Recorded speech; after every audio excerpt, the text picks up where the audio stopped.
بسم الله الرحمن الرحيم.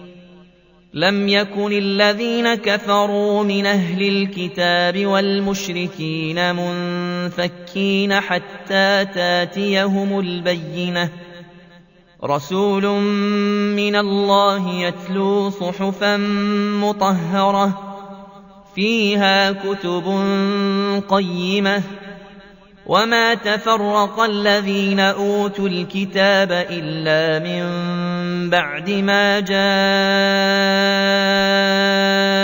جاءتهم البينة، وما أمروا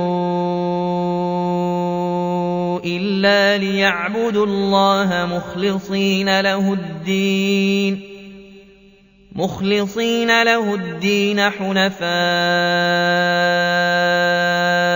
ويقيموا الصلاة ويؤتوا الزكاة، وذلك دين القيمة.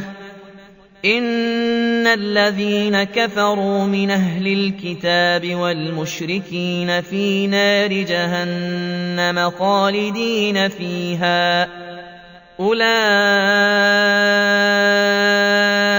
هم شر البريئة. إن الذين آمنوا وعملوا الصالحات أولئك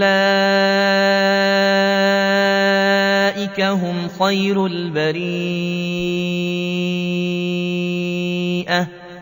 جزاؤهم عند ربهم جنات عدن تجري من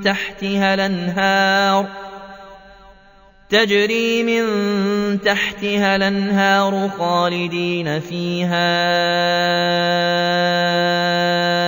أبدا، رضي الله عنهم ورضوا عنه، ذلك لمن خشي ربه.